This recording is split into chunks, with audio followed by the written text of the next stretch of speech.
2017 के प्री में जो प्रश्न पूछा गया है पीसीएस के, उसका पहला प्रश्न हम लोग देखने जा रहे हैं और देखने के बाद समझने का प्रयास करेंगे। निम्नलिखित में से कौन सा सही सुमेलित नहीं है? वर्ड यूज किया गया है यहां पर, सही सुमेलित नहीं है। ठीक है, पर्वत दर्रे वाले राज्यों की चर्चा कर रहे हैं। सिपकिला की बात करें तो सिपकिला कहां पर स्थित है? हिमाचल प्रदेश में। बॉमडिला की बात करें अरुणाचल प्रदेश में, और नाथुला की बात करते हैं तो बेटा ये मेघालय में ना होकर ये कहां पर स्थित होता है? ये सिक्किम में स्थित है। कहां पर? सिक्किम में। सिक्किम में स्थित है। जोजिला की बात करें तो ये कहां पर स्थित है? फटाफट बताएं। जोजिला की बात करते हैं तो ये लीबरपुर लिख दिया है यहां पर, लेकिन यहां पर होता है जोजिला की यदि हम लोग बात करेंगे तो जोजिला जम्मू एंड कश्मीर में स्थित है। कहां पर? जम्मू एंड कश्मीर में आप लोगों का जोजिला दर्रा स्थित है। ये मिसप्रिंट है आप लोगों का, जोजिला जम्मू एंड कश्मीर था यहां पर और इसको मिसप्रिंट किया गया है, तो इसके लिए आप लोगों को परेशान नहीं होना है। वास्तविकता में यही आंसर होगा, क्योंकि नाथुला की बात करेंगे तो सिपकिला, और मेघालय की जब आप लोग बात करते हैं तो आप लोगों को स्पष्ट होगा कि मेघालय किसके लिए फेमस है? वर्षा के लिए फेमस है। यहां पर सर्वाधिक वर्षा होती है, ना कि दर्रा है। चलिए नेक्स्ट क्वेश्चन पे हम लोग चलते हैं। नेक्स्ट क्वेश्चन हमारा सूची 1 को सूची 2 से सुमेलित करना है। तो सूची 1 में क्या दिया गया है? आपके जलप्रपात दिए गए हैं, और सूची 2 में आपकी नदियां दी गई हैं। और 2021 का यदि आप लोगों ने पेपर देखा होगा तो जलप्रपात एवं नदियों से एक प्रश्न आप लोगों का बना हुआ था, उसको भी आप लोगों को समझना है। नीलम राजपूत जी गुड मॉर्निंग। चलिए दूध सागर की बात करते हैं। अब कौन सा किससे सुमेलित होगा? फटाफट इसे हम लोग देखते चलते हैं। दूध सागर किस नदी पर जलप्रपात जो है, दूध सागर जलप्रपात किस नदी पर बना है? तो यह आप लोग पहला आप लोग देखेंगे यहां पर, तो आपका दूध सागर आपकी मांडवी नदी पर डुडुमा की बात करेंगे तो डुडुमा आपका मत्स्य कुंड में स्थित है। किस में स्थित है? मत्स्य कुंड में। गोकाक की बात करेंगे तो गोकाक को आप लोगों को याद रखना है, या किस नदी पर स्थित है गोकाक जलप्रपात? तो घाट प्रभा में स्थित है। और जोग जलप्रपात की यदि हम लोग बात करेंगे तो यह आपका कहां पर स्थित है? सभी लोग फटाफट बताएं। तो आपका जो जोग प्रपात है वो सारावती नदी पर स्थित है। तो यहां पर स्पष्ट हो गया कि 2 का 2 हो गया, 3 का 1 हो गया, और एक चौथे का तीसरा हो गया। तो आपका राइट आंसर क्या हो जाएगा बेटा? यहां पर यदि हम लोग इसकी चर्चा करेंगे तो आपका राइट आंसर 1 हो जाएगा।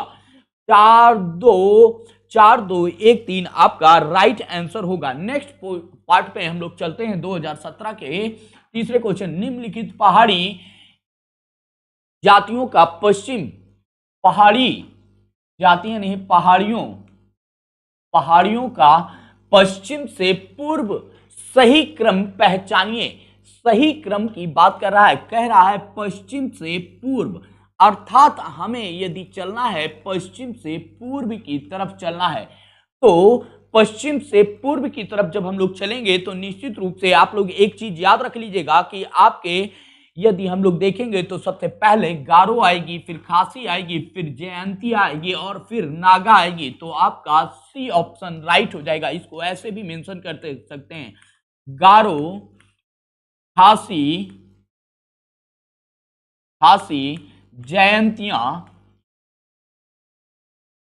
जयंतियां और लास्ट में आपकी नागालैंड की नागा पहाड़ी की हम लोग बात करेंगे। तो पहाड़ियों की जो चर्चा होगी कुछ इस तरह से आप लोगों को देखते हुए चलना है।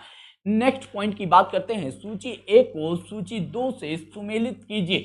अब देखिए मैं आप लोगों को समझाना क्या चाह रहा हूं, यहां पर डायरेक्ट फैक्ट पे क्वेश्चन पूछे जा रहे हैं। 2017 में यदि आप लोग देख रहे होंगे 2017 में फैक्ट के सीधा आप लोगों से फैक्ट आधारित प्रश्न है, इसमें ज्यादा इन्होंने तोड़ मरोड़ नहीं की है। तो यहां पर यदि आप लोगों ने पहले पेपर दिए होंगे, जिन छात्रों ने, उनको पता है कि फैक्ट से क्वेश्चन आते थे, लेकिन 2021 का प्रश्न बदला है और धीरे धीरे हर एक वर्ष में ट्रेंड चेंज करता है। ट्रेंड चेंज क्यों करता है? जितने फॉर्म ज्यादा पड़ेंगे निश्चित रूप से उतना पेपर टफ किया जाएगा, क्योंकि प्रारंभिक परीक्षा क्या है, छठवीं परीक्षा है। इस बार सी सेट में लगभग 5 लाख के ऊपर छात्र बाहर हो गया है, केवल सी सेट में। जीएस की तो बात बाद में करेंगे, सी सेट। तो इस बार से आप लोगों को यह भी ध्यान रखना है कि सी सेट की भी तैयारी गंभीरता के साथ आप लोगों को करनी है। तो सबसे आते हैं, सूची 1 में कह रहा है उष्ण कटिबंधीय शंकु वन और कच्छ वनस्पतियां और पतझड़ वन की बात करते हैं। तो उष्ण कटिबंधीय की बात करेंगे, यहां पर समझने का प्रयास कीजिएगा कि उष्ण कटिबंधीय वन कहां पर पाए जाते हैं। तो इसको सुमेलित कीजिएगा, साइलेंट वैली में आपके उष्ण कटिबंधीय वन पाए जाते हैं। सुंदरवन की बात करेंगे, और दूसरा ऑप्शन जो होना चाहिए यहाँ पर हिमाचल प्रदेश होना चाहिए। हिमाचल प्रदेश की बात करेंगे, दूसरा ऑप्शन जो होगा वो आपका हिमाचल प्रदेश का होगा। तो इस शंकुधारी वन की जब हम लोग बात करते हैं, तो शंकुधारी वनों के लिए एक चीज आप लोग स्पष्ट रूप से समझ लीजिएगा कि शंकुधारी वनों का मतलब है कि पर्वतीय क्षेत्रों के वन की बात कर रहे हैं हम। किसकी बात कर रहे हैं, पर्वतीय क्षेत्र। और इसी में एक चीज और याद कर लीजिएगा, यहाँ पर हिमपात होता होगा, वहीं पर शंकुधारी वन पाए जाएंगे। तो निश्चित रूप से हिमपात की स्थिति आपके हिमाचल प्रदेश में बनती है। कच्छ वनस्पति की बात करेंगे, किसकी बात कर रहे हैं हम लोग, कच्छ वनस्पति की बात करेंगे। तो वनस्पतियां कहां पर पाई जाएंगी, आपकी सुंदरवन डेल्टा में पाई जाती हैं। नेक्स्ट आपका पतझड़ बन जाएगा, वो राजस्थान में आपके पतझड़ वन पाए जाते हैं। दूसरी बात, एक पॉइंट और याद रख लीजिएगा कि पतझड़ जो आप लोगों को उष्ण कटिबंधीय पतझड़ीय या पतझड़ वन की बात करते हैं या सदाबहार वनों की बात करते हैं, तो यहां पर एक पॉइंट और याद कर लीजिएगा कि 0 से लेकर यदि हम लोग 5 से लेकर 37 तक, तो पर्णपाती वनों की हम लोग बात कर रहे हैं। यहाँ पर पतझड़ की नहीं, पर्णपाती वनों की भी चर्चा करते हैं।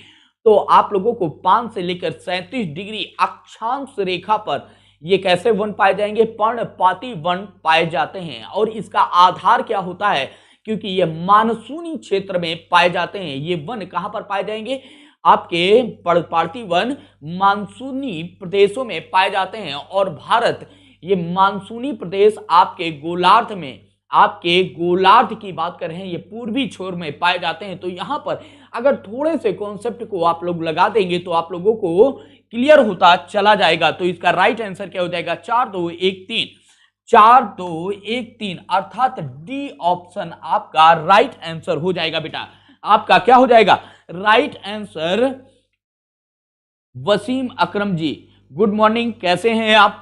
चलिए नेक्स्ट पॉइंट की बात करते हैं। उत्तर प्रदेश में कितने कृषि जलवायु प्रदेश पाए जाते हैं, 3 6 9 12, फटाफट बताते हुए चलें। उत्तर प्रदेश में कितने जलवायु प्रदेश पाए जाते हैं, फटाफट सभी लोग बताते हुए चलें। इसका क्या राइट आंसर हो जाएगा इसका। देखिए यहां पर जब भी हम लोग यूपी की बात करते हैं, तो यूपी में एक चीज याद रखिएगा कि जब भी ऐसे प्रश्न आएंगे तो कॉमन सा आप लोगों ने फिजिकल ज्योग्राफी में जो भी पढ़ा हो उसका इस्तेमाल यहां पर करना प्रारंभ कर दीजिए। तो आप लोगों को स्पष्ट हो जाएगा कि प्रदेश की जब भी हम लोग बात करते हैं तो उत्तर प्रदेश में कितने क्षेत्र पाए जाएंगे। फाइन, चलिए फटाफट यूपी वाला बताइए। यूपी वाला तो आप लोग हमेशा से पढ़ते आ रहे हैं, यूपी स्पेशल का फटाफट बताइए कि यूपी के लिए जब हम लोग बात करते हैं तो यूपी आप लोगों का कितना यहां पर पाया जाएगा, कौन सा क्षेत्र यहां पर पाया जाएगा यूपी में। तो एक चीज याद रख लीजिएगा कि जब भी हम यूपी की बात करते हैं तो 6 की चर्चा करते हैं। कितनी की बात करते हैं हम लोग, 6 क्षेत्रों की बात करते हैं। 3 में यदि हम लोग देखते हैं तो 3 का विभाजन किस आधार पे किया गया है, एक तो तराई की बात कही गई है, एक मैदानी क्षेत्रों की बात कही गई है, और दूसरा यूपी में यदि आप लोग देखेंगे तो 2 रीजन बनते हैं, एक तो बुंदेलखंड बन जाता है और एक आपका रोहिलखंड बन जाता है और एक आपका पूर्वांचल बन जाता है। तो निश्चित रूप से 5 तो यहीं पर बन जाते हैं। और यहाँ पर मैदानी क्षेत्र भी 2 प्रकार के खादर और भावर बनते हैं। तो यहाँ पर 6 की हम लोग चर्चा करते हुए आगे बढ़ते हैं। नेक्स्ट पॉइंट पर हम लोग देखते हैं। नेक्स्ट पॉइंट हमारा जो होगा उसको समझने का प्रयास करते हैं। निम्नलिखित में से कौन सा युग्म सही सुमेलित है, इडुक्की, तापीय, शक्तिगृह है, साबरगिरी जल विद्युत परियोजना है, घाट प्रभा सिंचाई परियोजना है, रामगंगा बहुउद्देशीय परियोजना है। कूट में से आप लोगों को सही सुमेलित जो हैं उनको बताना है। फटाफट सभी लोग इस पे ये बताएं।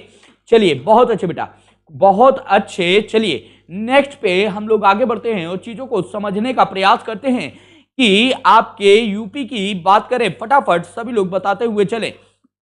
नेक्स्ट क्वेश्चन हमारा जो होगा उसका राइट आंसर क्या होगा, फटाफट बताते हुए चलें, फटाफट बताते हुए चलें। इसका राइट आंसर क्या हो जाएगा, फटाफट फटाफट बताते हुए चले। देखिए पहला यहां पर इडुक्की की बात की गई है, तो इडुक्की आप लोगों को पता है इडुक्की क्या है, सिंचाई परियोजना है, सिंचाई परियोजना है, ना कि परियोजना, ना कि यह क्या है, ना कि यह आपके तापीय शक्ति ग्रह है। तो यहां पर आपके ये तीन ऑप्शन राइट हो जाएंगे। ये क्या है, आप लोगों का गलत ऑप्शन हो जाएगा। तो यहां पर यदि आप लोग देखेंगे तो 2, 3, 4 आपका राइट आंसर हो जाएगा, अर्थात ए ऑप्शन जो होगा वो आपका राइट आंसर हो जाएगा। नेक्स्ट पॉइंट, निम्नलिखित शैल क्रमों में से कौन भारत का 90% से अधिक कोयले का उत्पादन करता है?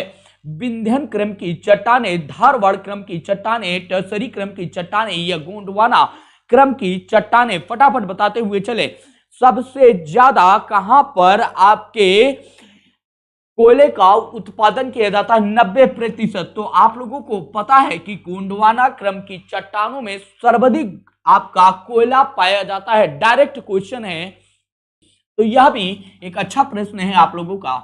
निम्नलिखित लोहे एवं इस्पात कारखानों में से कौन कच्चे माल के क्षेत्र के समीप नहीं है? जमशेदपुर, राउरकेला, दुर्गापुर या सेलम, या सेलम। फटाफट बताते हुए इसको चलें, या सेलम। सबसे पहली बात यदि हम लोग बात करें तो आपका सेलम जो है, सेलम इस्पात कारखाने का यदि हम लोग देखें तो कच्चे माल के समीप नहीं स्थित है। कौन सा इसमें कारखाना है? ये डायरेक्ट फैक्ट का क्वेश्चन है। इसका पीडीएफ डाउनलोड करने के लिए आप लोग ऐप इंस्टॉल कर लीजिएगा परीक्षा दृष्टि का, वहीं पर आप लोगों को पीडीएफ मिल जाएगा। नेक्स्ट क्वेश्चन की बात करते हैं, 9वें क्वेश्चन पे चलते हैं। सूची 1 को सूची 2 से सुमेलित कीजिए तथा नीचे दिए गए कूट में से सही उत्तर का चयन कीजिए। एल्यूमिनियम कंपनी की बात करें और यह कहां पर स्थित है, इनकी बात करेंगे हम लोग। फटाफट सभी लोग इसको सुमेलित करने का प्रयास करेंगे, सभी लोग इसको सुमेलित करने की बात करेंगे। बोल्को की बात करते हैं तो बोल्को कहां पर स्थित है? कोरबा में। कहां पर स्थित है? यह आपके कोरबा में स्थित है। यहां पर आप लोगों को डायरेक्ट क्वेश्चन मिल रहे हैं, मैं बार बार आप लोगों से बता रहा हूं। नेक्स्ट हिंडाल्को की बात करते हैं, हिंडाल्को की बात करते हैं बेटा। हिंडाल्को कहां पर स्थित है? सभी को पता है, सोनभद्र के रेणुकूट में स्थित है। कहां पर? रेणुकूट में स्थित है। इंडियन एल्यूमिनियम की बात करेंगे, इंडियन एल्यूमिनियम की बात करेंगे तो यह कहां पर स्थित है बेटा? ये आपकी कहां पर स्थित हो रही है? ये हीराकुंड में स्थित हो रही है। नालको की बात करेंगे, ये कहां पर? कोरापुटा कंपनी में स्थित है। कहां पर? ये तीसरा। तो इसका राइट आंसर हो जाएगा 2, 4, 1, 3। 2, 4, 1, 3 आपका 2, 4, 1, 3 आपका राइट आंसर होगा। क्या हो जाएगा? 2, 4, 1, 3 आपका यहां पर राइट आंसर हो जाएगा। 2, 4, 1, 3। चलिए यहां पर हम लोग 1, 3 कर लेते हैं और बी ऑप्शन आपका राइट हो जाएगा। क्या हो जाएगा? 2, 4, 1, 3 आपका राइट आंसर हो जाएगा। क्लियर है? बी ऑप्शन आपका राइट आंसर है। भारत का सर्वाधिक गहराई वाला बंदरगाह कौन सा है? कांदला, कोची, पारादीप, मार्मगोआ। फटाफट बताएं। तो याद रखिएगा कि सर्वाधिक यदि हम लोग बात करते हैं, सर्वाधिक गहराई वाला अगर बंदरगाह की बात करते हैं तो वह आपका क्या है? पारादीप है। कौन सा है? पारादीप है जो सर्वाधिक गहराई वाला है। डायरेक्ट फैक्ट के क्वेश्चन है, इसीलिए मैं आप लोगों के साथ जुड़ रहा हूं। कर्क रेखा निम्नलिखित में से किन राज्यों से होकर गुजरती है? नीचे दिए गए कूट को सही उत्तर से समझने का प्रयास करें। फटाफट बताएं, कर्क रेखा किन राज्यों से होकर गुजरती है? बड़ा आसान सा क्वेश्चन है आप लोगों के सामने। कर्क रेखा किससे होकर गुजरती है, मतलब 23.5 डिग्री नॉर्थ रेखा की बात करते हैं तो यह गुजरात से गुजरती है। यह आपके राजस्थान से गुजरात, राजस्थान, मध्य प्रदेश के बगल में छत्तीसगढ़ है आपका, छत्तीसगढ़ के बाद यदि देखेंगे झारखंड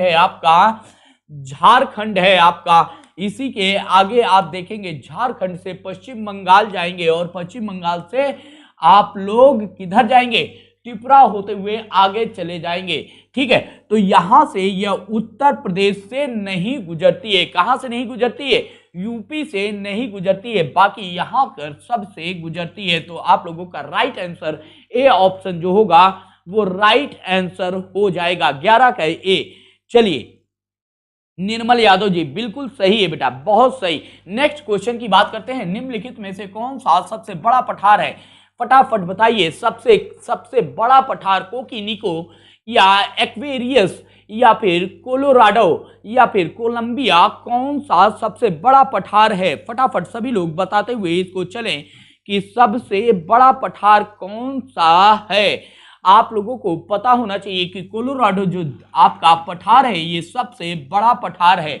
कौन सा है आपका कोलोराडो पठार जो है वो सबसे बड़ा पठार है। चलिए नेक्स्ट क्वेश्चन की बात करते हैं और चीजों को समझने के, देखिए डायरेक्ट फैक्ट के क्वेश्चन आ रहे हैं 17 में, ऐसा नहीं है जो आप लोगों का जो फैक्ट है, फैक्ट के यहां पर देखिए, यहां पर कॉन्सेप्ट कहीं पर नहीं पूछ रहा। वर्षा की मात्रा निर्भर करती है हवाओं के दाब पर, वायुमंडल में नमी पर, जल चक्र पर या तापक्रम पर, फटाफट सभी लोग बताएं तो किस पर निर्भर करती है। मैंने हमेशा बताया कि जो आप लोगों की पवनें हैं जब उनमें आर्द्रता होती है, क्या होती है, ये आपका ओशियन है, ये दोनों तरफ यदि देखेंगे तो यहाँ पर समुद्रीय क्षेत्र है। क्या है बेटा, समुद्री क्षेत्र है। जब पवनें आपके धरातल से निकलती हैं तो ये कैसी होती हैं, ये आर्द्रता या नमी आर्द्रता विहीन होती हैं, याद रखिएगा, आर्द्रता विहीन होती हैं, अर्थात इनमें आर्द्रता नहीं है, इसलिए ये वर्षा नहीं करा पाती हैं। लेकिन जब हम लोग आर्द्रता होगी किसी भी पवन में तो वह निश्चित रूप से क्या कराएगी, वह नमी होगी, आर्द्रता होगी, तो उसमें निश्चित रूप से वह वर्षा के लिए योग्य पवनें होती हैं। नेक्स्ट पॉइंट की बात करते हैं तो हम लोग चलते हैं, निम्न में से कौन सा विशालतम हिमनद है? फटाफट बताएं कौन सा विशालतम हिमनद है? वसीम जी बहुत सही बेटा, वसीम जी बहुत सही, फटाफट बताएं। आर्द्रता की बात कर ली हम लोगों ने, निम्न में से कौन सा विशालतम हिमनद है? फटाफट बताएं। देखिए सबसे इंपॉर्टेंट चीज है कि ये सारा फैक्ट पे खेल रहे हैं और आप लोगों को पता होना चाहिए। सियाचिन की बात करते हैं, यहां पर सियाचिन ग्लेशियर की बात करते हैं। किसकी बात करते हैं? सियाचिन ग्लेशियर की। और आप लोगों को पता होना चाहिए कि सियाचिन ग्लेशियर सबसे बड़ा ग्लेशियर है। कौन सा है? सियाचिन ग्लेशियर आप लोगों का सबसे बड़ा है, ये छोटा है, फटाफट बताएं। यस, हाँ निर्मल यादव जी बहुत सही। सासाई नई की बात करते हैं, जब हम लोग सासाई नई की बात करते हैं तो यह आपका कितना है? 17.8 किलोमीटर की बात करते हैं। गंगोत्री की बात जब हम लोग करेंगे, स्टेप में समझ लीजिएगा, गंगोत्री की जब आप लोग बात करेंगे तो इसका पॉइंट कितना हो रहा है? 26 किलोमीटर। नेक्स्ट पॉइंट आप लोग देखते हुए चलिएगा, तो सबसे बड़ा कौन सा हो जाएगा आप लोग अभी खुद बताएंगे मुझे, सभी लोग मुझे खुद बताएंगे। आप लोगों का 26 हो गया। सियाचिन ग्लेशियर की बात करेंगे यहां पर तो सियाचिन ग्लेशियर आप लोगों का 76 किलोमीटर है। और जेमू की बात करेंगे तो जेमू आप लोग याद रख लीजिएगा कि यह 5 किलोमीटर की इसकी डिस्टेंस है। तो सबसे बड़ा यहां पर विशालतम हिमनद की बात कही गई है, तो आपका जो सियाचिन ग्लेशियर है वही आपका राइट आंसर होगा। क्या हो जाएगा? यहां पर यदि आप लोग देखेंगे तो आपको स्पष्ट हो जाएगा कि कौन सा आंसर आपका राइट आंसर होगा, सियाचिन। बिल्कुल वसीम जी, बिल्कुल वसीम जी। चलिए नेक्स्ट क्वेश्चन की बात करते हैं, अधोलिखित में से कौन सा शीत महासागरीय जलधारा नहीं है। कनारी जलधारा, हम्बोल्ट की जलधारा, या आयोसियो की जलधारा, या अगुलहास की जलधारा, फटाफट बताएं कौन सी जलधारा नहीं है। तो आप लोगों को पता होना चाहिए कि अगुलहास की जलधारा ये कौन सी है, ये गर्म जलधारा है, गर्म जल धारा है। यदि इन तीनों की बात करेंगे तो यह कैसी है, ये ठंडी जलधारा है, जल धारा है। देखिए बेटा, ये सीधा 17 की बात कर रहे हैं तो सीधा फैक्ट पे खेल रहा है और आप लोगों को फैक्ट पे ही आंसर देना है। नेक्स्ट, लाल सागर एक उदाहरण है ज्वालामुखी घाटी का, अपरदित घाटी का, या अक्षीय द्रोणी का, या यू आकार की घाटी का। फटाफट बताएं लाल सागर किसका उदाहरण है, बताइए किसका उदाहरण है, फटाफट बताइए। तो यह किसका उदाहरण है, अक्षीय द्रोणी का। ये कॉन्सेप्ट का प्रश्न आया है। अब इसकी चर्चा हम लोग क्लास में करेंगे क्योंकि यह पूरा का पूरा एक बहुत बड़ा टॉपिक है। मोटा मोटा समझ लीजिएगा कि ये बेटा आपका अफ्रीका का क्षेत्र है। इसके अफ्रीका के ऊपरी क्षेत्र की जब हम लोग बात करते हैं और यहां पर इस क्षेत्र की बात करते हैं तो इसका निर्माण किससे हुआ है, अक्षीय द्रोणी के माध्यम से हुआ है। जब अक्षीय द्रोणी के माध्यम से हुआ है तो लाल सागर किसका उदाहरण हो जाएगा, अक्षीय द्रोणी का। तो आपका राइट आंसर हो जाएगा सी। नेक्स्ट क्वेश्चन पे चलते हैं हम लोग। निम्नलिखित में से वायुमंडल के प्राकृतिक संतुलन के लिए कार्बन डाइऑक्साइड उपयुक्त सांद्रता मानी जाती है, कितनी मानी जाती है। तो यहां पर याद रखिएगा कार्बन डाइऑक्साइड का परसेंटेज 0.03 होना चाहिए। यदि इससे ज्यादा इंक्रीज हो गया तो क्या हो जाएगा, ग्लोबल वार्मिंग की सिचुएशन, ग्लोबल वार्मिंग की स्थिति का निर्माण कर देती है, स्थिति का निर्माण करती है। याद रखिएगा निर्माण करती है। यदि इससे ज्यादा नीचे गई तो हिमयुग आने की स्थिति, हिमयुग उत्पन्न हो जाएगा, हिमयुग उत्पन्न हो जाएगा। अर्थात पृथ्वी का तापमान यदि नीचे गई तो गिरा, ऊपर गई तो गिरा। तो इसका मतलब क्या है, इसको यहीं पर रहना है, ऊपर नीचे इसके टेम्परेचर को नहीं होना होता है। चलिए कोई बात नहीं है। नेक्स्ट क्वेश्चन पे हम लोग बात करते हैं। निम्नलिखित में से किसे यूरोप की तेज राजधानी कहा जाता है, बेलफास्ट को, एडबरडीन को, या लीड्स को, या लिवरपूल को। फटाफट बताएं किसको सबसे फास्ट राजधानी कहा जाता है, फटाफट बताएं। देखिए डायरेक्ट क्वेश्चन है। एबरडीन को किसको कहा जाता है, एबरडीन को यूरोप की तेज राजधानी कहा जाता है। नेक्स्ट पॉइंट की बात करते हैं। ब्राजील में विशाल कहवा बागानों को कहा जाता है, डायरेक्ट क्वेश्चन है, डायरेक्ट प्रश्न पूछा है और डायरेक्ट प्रश्न के आधार पर ही आप लोगों से 2017 में प्रश्न पूछे जाते थे। तो क्या कहा जाता है इन्हें, फजेंडा के नाम से इन्हें जाना जाता है। किसके नाम से, फजेंडा के नाम से इनको जाना जाता है। तो यह भी स्पष्ट रूप से याद रखिएगा डायरेक्ट वर्ड है। यहां पर कुछ भी ऐसा नहीं किया जा रहा है, कहीं पर कोई कॉन्सेप्ट नहीं है। 2017 के पेपर में याद रख लीजिएगा, 2017 के पेपर में कोई भी कॉन्सेप्ट क्रिएट नहीं किया गया, डायरेक्ट आप लोगों से क्वेश्चन पूछा गया। निम्नलिखित में से किस देश समूह की सीमा इजराइल से लगी हुई है, लेबनान, सीरिया, जॉर्डन, मिस्र, Turkey, Jordan, Cyprus, Lebanon, Syria, Turkey, Jordan, या टर्की, सीरिया, इराक, यमन। फटाफट बताएं किसके साथ इसकी सीमा लगती है। तो ईरान को, जब इजराइल को आप लोग देखेंगे तो ये लेबनान से टच करता है। किससे करता है, लेबनान से।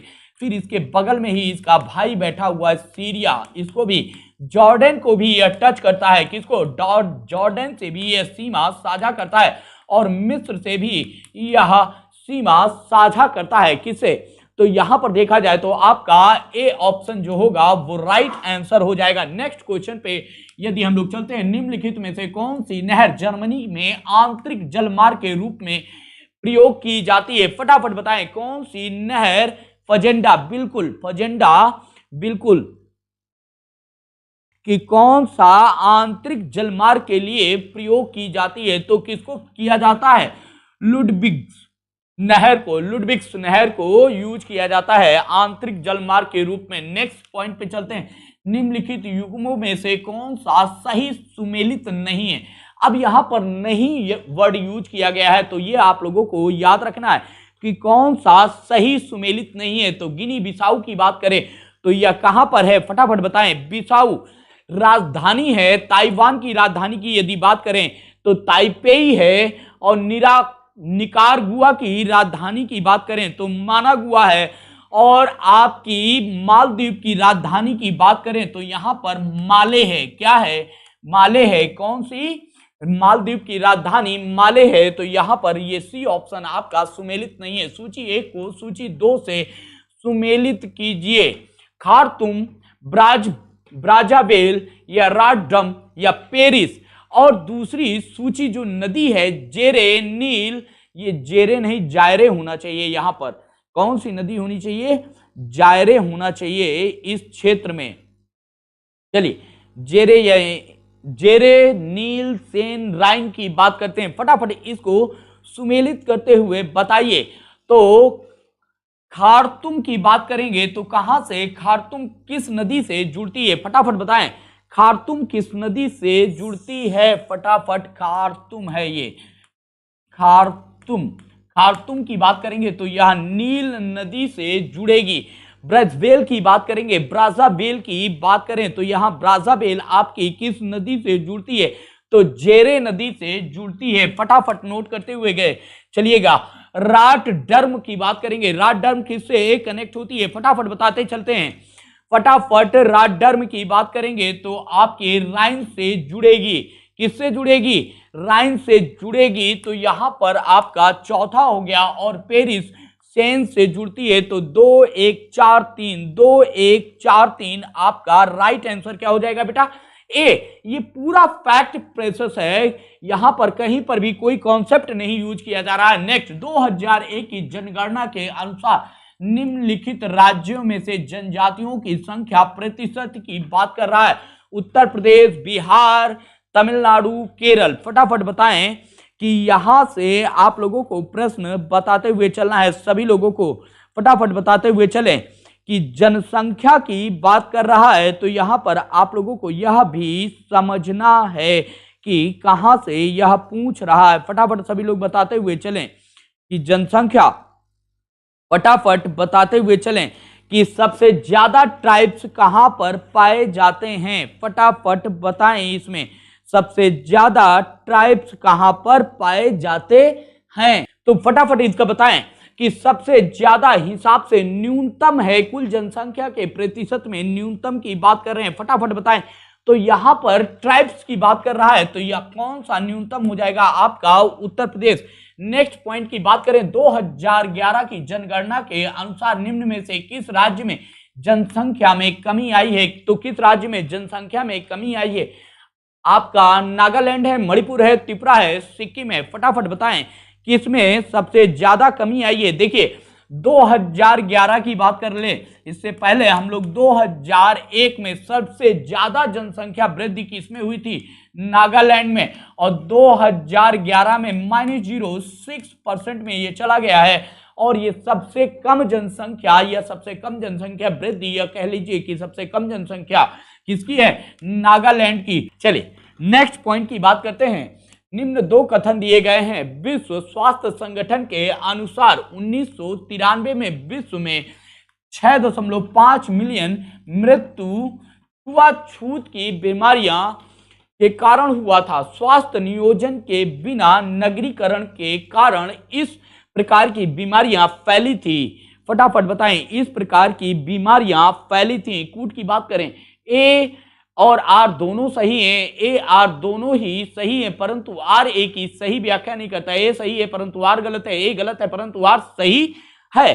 फटाफट बताते हुए इसको चलें कि कौन सा इसका राइट आंसर हो जाएगा। तो यहां पर समझने की बात कीजिएगा कि यह भी आपका राइट ऑप्शन है, यह भी राइट ऑप्शन है। दोनों ही स्पष्ट रूप से सही कथन है, लेकिन ए और राइट दोनों ही सही है, परंतु आर ए की सही व्याख्या नहीं कर रहा है। क्या कर रहा है? आर ए की सही व्याख्या नहीं कर रहा है। निम्नलिखित में से कौन सा एक आर्थिक दृष्टि से सबसे ऊपर किंतु लिंगानुपात के आधार पर सबसे नीचे है। मध्य प्रदेश, महाराष्ट्र, पश्चिम बंगाल और हरियाणा। फटाफट बताएं, ये तो कॉमन सेंस का क्वेश्चन है। आर्थिक रूप से यदि देखेंगे तो हरियाणा आपका बहुत संपन्न है, यहां पर हमर, रेंज रोवर सब लेके चलते हैं। लेकिन यहां पर लिंगानुपात की यदि बात करें तो लिंगानुपात यहां पर सबसे कम है। क्या है? लिंगानुपात की यदि हम लोग बात करते हैं तो यहां पर लिंगानुपात कितना है? 861 वर्तमान परिप्रेक्ष्य में 2011 की जनगणना के अनुसार की बात करते हैं। तो समझने का प्रयास कीजिएगा कि यह आप लोगों के सारे 2017 के जो प्रश्न आए हुए थे उन सारे प्रश्नों को देखा और एक चीज निचोड़ पे पहुंचे कि सारे प्रश्न जो आए हुए थे वो पूरे के पूरे फैक्ट बेसिस थे। वहां पर कहीं पर भी कोई कॉन्सेप्ट से रिलेटेड प्रश्न नहीं पूछा गया है। इसलिए आप लोगों को ध्यान देना है कि 17 का पेपर पूरा फैक्ट बेस पे था, कॉन्सेप्ट नहीं था। अब 18 का पेपर कैसे आया था उस पर भी हम लोग कल चर्चा करेंगे।